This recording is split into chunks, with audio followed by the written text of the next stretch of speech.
Paz seja convosco, irmãos. Nós vamos dar continuidade às nossas aulas da escola bíblica. Temos estudado o panorama bíblico do Antigo Testamento. E a aula de hoje a gente vai falar sobre os livros de Samuel. Amém?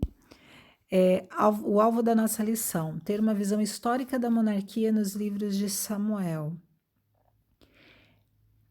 Sentir, aquietar o coração diante da soberania de Deus. Quando a gente lê os livros de Samuel, a gente pode ficar com o nosso coração tranquilo, aquietar o nosso coração, porque a gente percebe Deus como o Deus da história. Deus é o Senhor da história, é aquele que governa a história, que está no controle de todas as coisas. E assim como ele esteve no controle da história de Israel, ele ainda está no controle da nossa história hoje. Então a gente pode ficar confiante no Senhor e agir pedindo perdão ao Senhor se houver julgado alguém pela aparência. O livro de Samuel também nos traz uma história, um ensinamento muito edificante a respeito disso, né? Quando Deus olha para Samuel e diz assim: Samuel, eu não sou como um homem que olha para a aparência, eu conheço o coração, eu atento ao coração. Então o Senhor conhece o nosso íntimo, né? O nosso interior. Esse é o ensinamento que o livro de Samuel nos traz. Introdução. Samuel é uma das figuras mais notáveis do Antigo Testamento. Ele teve um ministério triplo. Ele foi sacerdote, profeta e juiz. E teve a tarefa de ungir 2 reis. Samuel ungiu o primeiro rei de Israel, que foi o rei Saul, um rei que o povo escolheu, bonitão, forte, que se destacava. E depois ele ungiu Davi, o rei Davi, que é um rei segundo o coração de Deus, aquele a quem Deus escolheu. O livro que leva o seu nome é igualmente importante. Ao ler as histórias ali narradas, nós compreendemos como Israel deixou de ser um grupo de tribos para se tornar um reino. Então aqui fala das histórias, né? O livro de Samuel é um livro histórico. Nós estudamos o Pentateuco, que é a lei, os 5 primeiros livros da Bíblia, e depois a gente começou a estudar os livros históricos, que são 12 livros.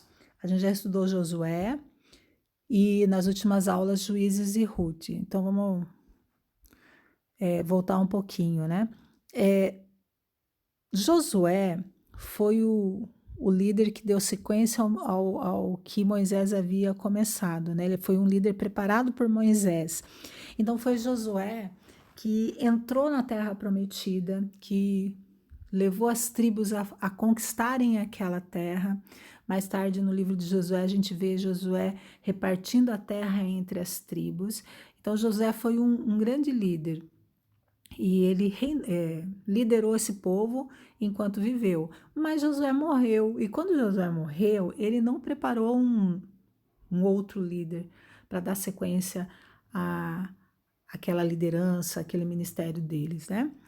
E Israel passou então por um período que foi governado, que foi liderado por juízes. Foi um período de declínio espiritual, assim, né, de inconstância no relacionamento deles com Deus. A gente já viu isso no livro nas semanas passadas, quando estudou o livro de Juízes. Então, eles se afastavam de Deus, eles eram subjugados, eles se arrependiam, clamavam ao Senhor, Deus levantava um juiz que lutava por eles e que os conduzia e que os julgava por um período.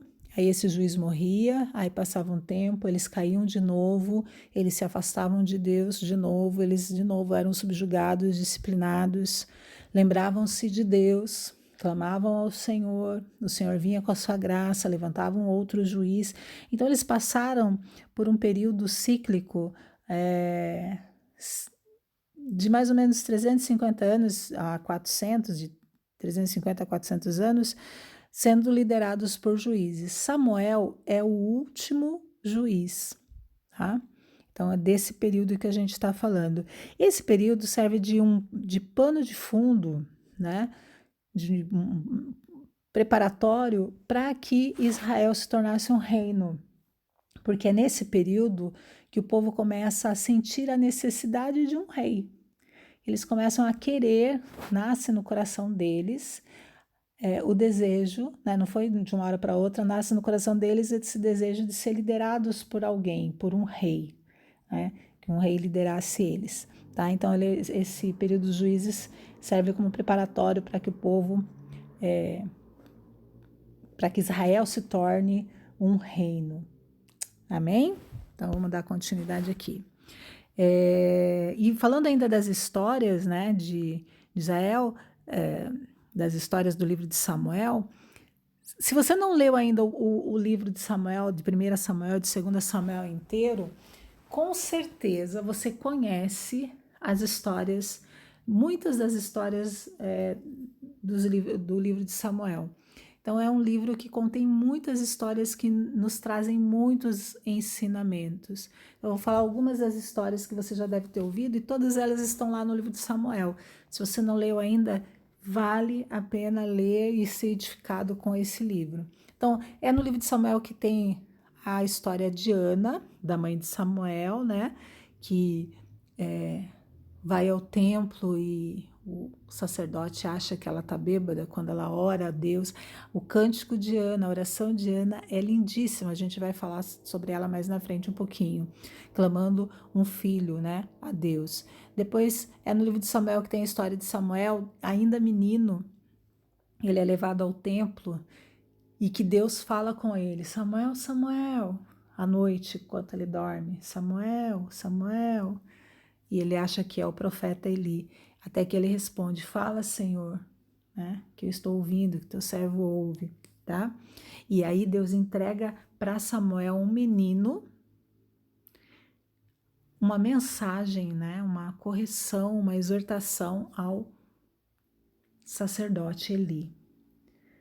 É no livro de Samuel que tem a história de Ofni e Finéias, os filhos rebeldes do sacerdote Eli, que profanavam o templo, que roubavam das ofertas que eram dedicadas ao Senhor, né, que eram incorretos.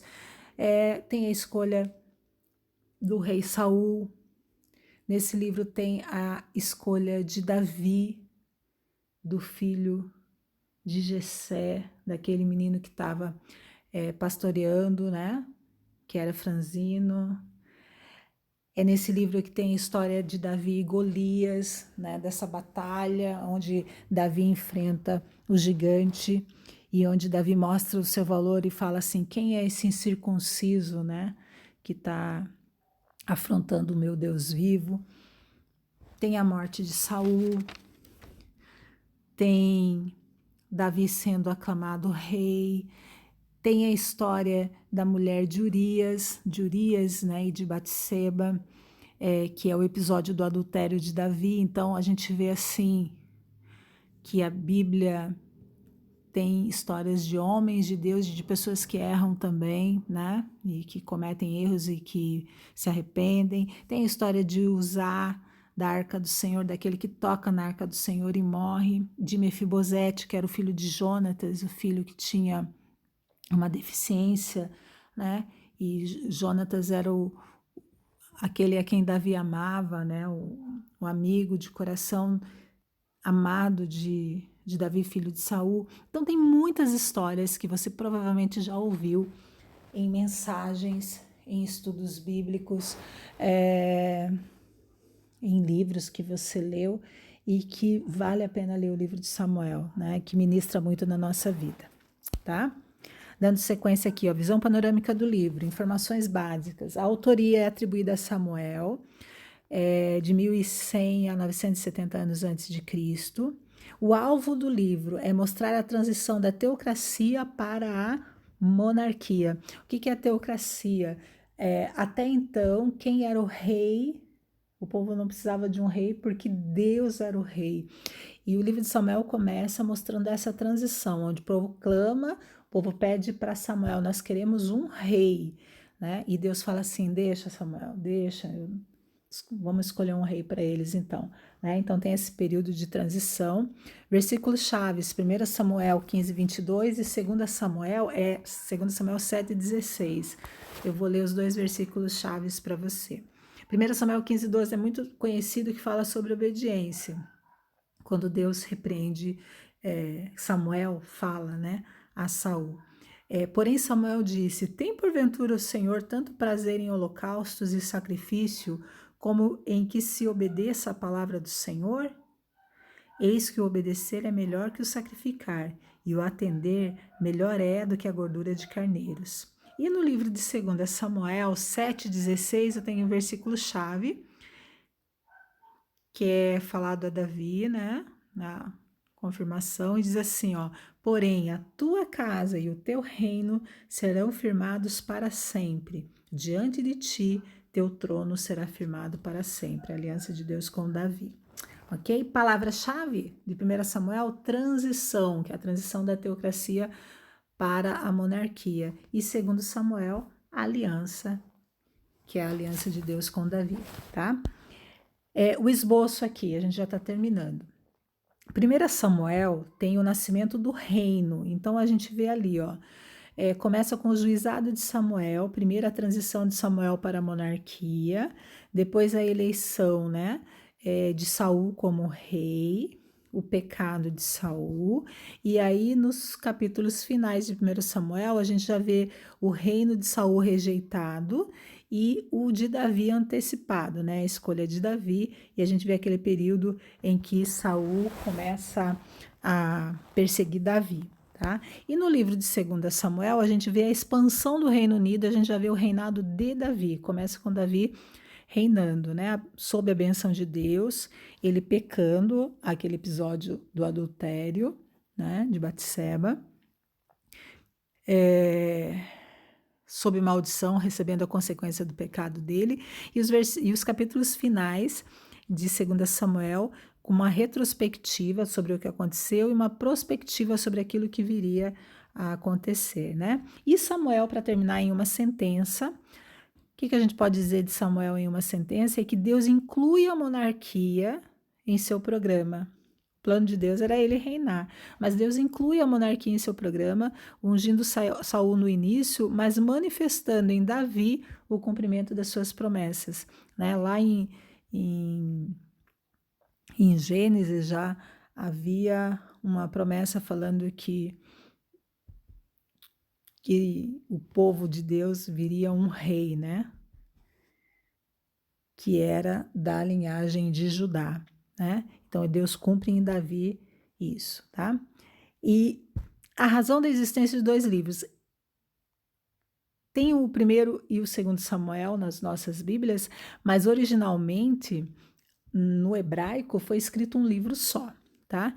É que assim, quando foi feita a primeira tradução do hebraico para o grego, o número de palavras aumentou muito, a grafia, né, aumentou muito. E naquela época os livros eram escritos em rolos. E o rolo ficou imenso, ficou um rolo muito grande. Então não deu para traduzir para o grego em um rolo apenas, se dividiu em dois rolos. Por isso que tinha o primeiro livro de Samuel e a continuação, o segundo livro de Samuel. Da mesma forma acontece no livro de Reis e no livro de Crônicas, tá? Então, originalmente é um livro apenas, um escrito de Samuel. Passei um pouquinho da conta. No próximo domingo a gente dá continuidade ao livro de Samuel, aos livros, a gente vai falar dos destaques da oração de Ana. Desafio você a ler a oração de Ana, está lá no capítulo 2, é uma oração linda, a gente vai falar sobre ela e sobre o restante do estudo. Deus abençoe você.